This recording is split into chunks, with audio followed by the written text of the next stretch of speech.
Hello, everybody. Today's second review is going to be of Now You See Me 2, which I thought was, like I said, probably going into the second film, I think I did remember liking it a lot better, and I was right. I thought it was far superior to the first film for sure, just because I don't think they explained the tricks as much. Like, that was just a big thing in the first one for me that kind of spoiled the film a little bit too much was the tricks were explained far too much. Now, they obviously did explain the ending one, but that was just kind of more throw the people they needed to off of the path, which made sense because in this case they're explaining it and they think that there's some sort of pattern going on, and the whole time the pattern was to throw them off, right? Um, like them explaining the tricks as they go was to confuse the people that they were trying to confuse. So it just made sense in this case to explain the final trick. But we will go over the cast on this first. I did give this movie 9 out of 10. I thought it was just far better than the first one. Even though we were missing Isla Fisher as Henley in this one, which was unfortunate, we did get another new cast member to fill her spot, but I'm not sure whether she just didn't want to be part of this film or whether there was just, like just the timing wasn't there for all of them to get back together. I'm not really sure. It would have been nice to see her in this film at some point.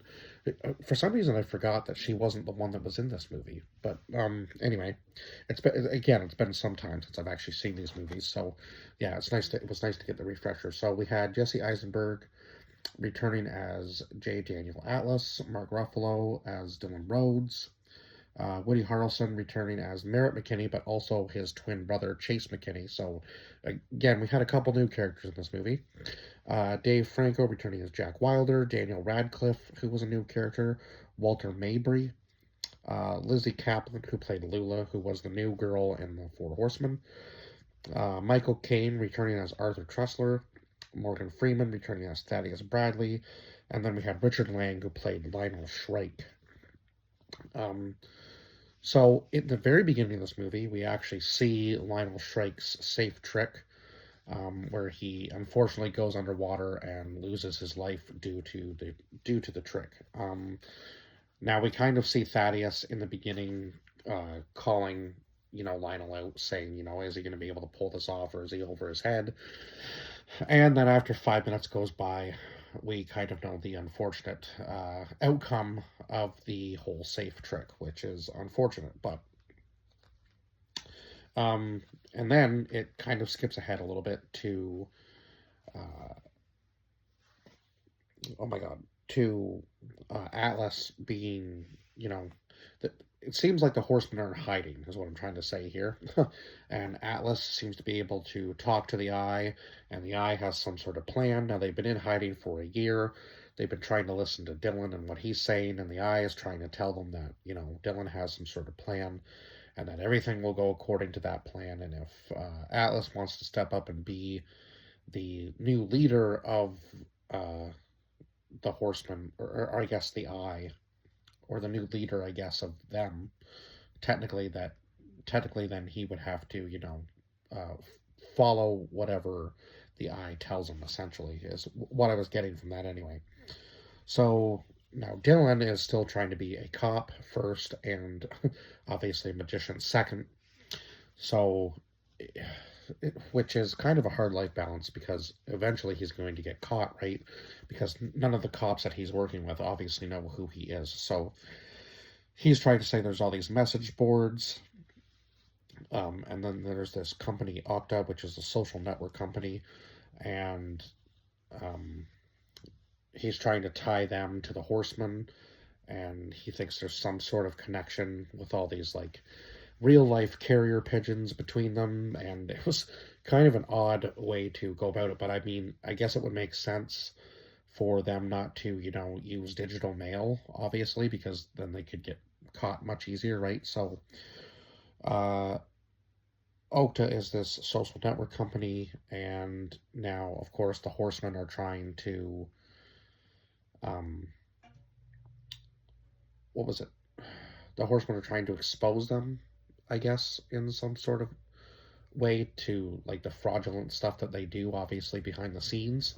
But it ends up actually getting them caught when they try to expose Okta, which is unfortunate. And then we meet this character, Walter Mabry, who kidnaps a horseman to Macau. Now, it wouldn't have been without the help of, obviously, uh, Merritt's brother Chase, that um, seems to be I guess he's like the same kind of character as Merritt in a sense. Like he does the whole uh, mentalism thing where he can like hypnotize people, and it seems that Merritt and uh, uh, oh my god, why can't I think? Why does the names always elude me? Um, and it seems that Merritt and Jack have been working together for this whole entire year, and it seems that Jack's kind of been picking up on what Merritt's been um, on Merritt's skills, so he's also able to hypnotize people now. So I thought that was kind of cool. And then I guess that so they get taken, kidnapped to Macau or whatever, and Walter wants them to steal this chip for him. So I guess Alter, Owen and Walter were partners in this business. They were creating this like computer.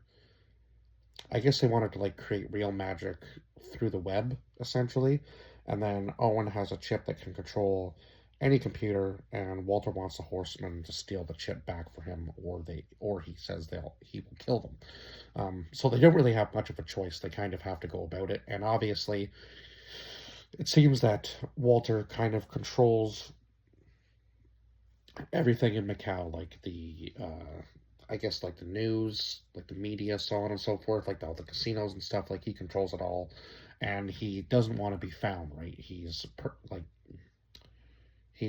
faked his own death, sort of similar to what Jack did, obviously, and I guess he kind of learned that from Jack. So he's trying to be a magician himself, which I thought was kind of funny, because he doesn't seem like really like the magician type when he's like a huge business mogul who's also, I guess, kind of dipped his toes into uh, what was it like funds in each company, or like partial ownership in each company, and even though he's dead, he's somehow still got his name in these companies. I don't think obviously he was using his real name, but it is kind of funny. So they have to go to this magic shop and get all these supplies in plastic because they know that they're going to be going through this metal detector in order to get this chip from the Macau Science Center. Now, the cool thing about this was when they were stealing the chip, it was also showing like some of the other technology that they had, and one was called the broomstick, which I guess can clear contents of any computing system and store it into this um, huge like CPU or memory bank that they have there. Um, was how I kind of understood it anyway. And oh my god, where's the rest of my? Where did I write down the rest of my stuff? Oh yeah. So so now we got Dylan following the Horseman, and of course, again, I'm not really sure whether Dylan was all part of this, or like he seemed to know about the chip, obviously, because he's also getting information from the Eye. He's the one who brought um, he's the one who brought Lula in to the group. So I think he knows about the chip as well, obviously, because he saves Atlas when they were in the marketplace there, the Tapia marketplace. And he's following them slowly but surely with the help of Thaddeus, because he frees Thaddeus from prison, because Thaddeus obviously has the information that he doesn't have. So Thaddeus knows that they're already in Macau, so he leads them on. He's helping him, gets them onto the plane, gets them to Macau, and then Thaddeus kind of just disappears in the magic shop. So But I guess that Lionel actually ordered from that same magic shop, and it was kind of cool to see all of Lionel's old stuff, and including, I guess, a prototype model of the safe that Lionel had been in. So I'm kind of interested. Yeah, there was a lot of stuff that you had to kind of like pick up on in the behind the scenes. So Atlas wants to trade the chip back to the Eye for their freedom, but I don't think that's probably the smart play. And now they think that they have a fake, but it turns out that they have the real chip. I'm not really sure exactly whether they switched out the fake for the real one in order to uh, fool Tressler and Walter. I'm not really sure whether they did that or not. But yeah, Atlas does tell Dylan to leave, and then Dylan comes back and saves him. And then, of course, Thaddeus kind of sets up this whole, like, pretty elaborate plan to kind of make Dylan believe in himself again, I guess. So, uh, of course, he gets money out of it, which I thought was kind of funny. I thought he was going to betray the Horseman and Dylan, but I guess he didn't. He was just making Tressler like one step behind again of the Horseman. So Thaddeus was kind of being like a double agent, I guess. He was helping Dylan kind of find his potential again, but also uh, setting up the Horseman for success. Um, and of course, I guess it was Tressler Insurance that denied Dylan's mother a claim after Lionel had died. So yeah, I'm still not entirely sure how the bank was connected from the first one. I can't remember exactly how that was connected. But anyway, they kind of touch a little bit more on how Tressler Insurance was involved in Lionel and obviously Dylan's life. Um, so yeah, I was kind of shocked that Thaddeus had to deliver Dylan to Tressler, but it was all a setup for him to kind of, I guess, make Dylan believe in himself in a sense, or I guess he had said at the end of the movie that, Dylan was obviously angry with him, thought that he had something to do with Lionel's death, but it wasn't actually Thaddeus at all. In fact, we find out that Thaddeus and Lionel were partners, and of course, Thaddeus's job was to kind of like expose the magicians, but in the end, uh, they were kind of like playing off of each other. Of course, he like razzed them on live TV, but I guess they were partners and they were working together, so didn't see that one coming. And then in London, the Horsemen are doing like their multiple tricks to try to keep obviously Tressler and Walter off the track, and we find out that Walter is actually one of Tressler's sons. Not really sure from what woman, I guess, because he makes the joke at the end that there were many women and he doesn't know whose whose bastard son he could be. I was like, oh my god, what a wild thing to say when you're all being taken off to jail to serve some time there. Um, so yeah, then I already kind of explained that Thaddeus was partners with Lionel Shrike, and he gives the horseman like a gift at the end, but then the message comes through from like him at the beginning of the movie saying that the horsemen will get what they deserve and he'll be there when it happens, so on and so forth. So I'm not really sure whether he was like. It seems that Thaddeus is done with this business and he's like passing the torch on to to Dylan, and he says Dylan has to have his own successor, and then obviously uh, Atlas walks in, so we kind of know that eventually Atlas is going to be the leader, regardless of regardless of what happens between him and Dylan. Like, I feel like Dylan will eventually have to step down too, because it seems that he's kind of like Thaddeus was kind of setting up in a sense that, you know, um, Lionel had reached his limit, so maybe Dylan will eventually reach his potential limit as well.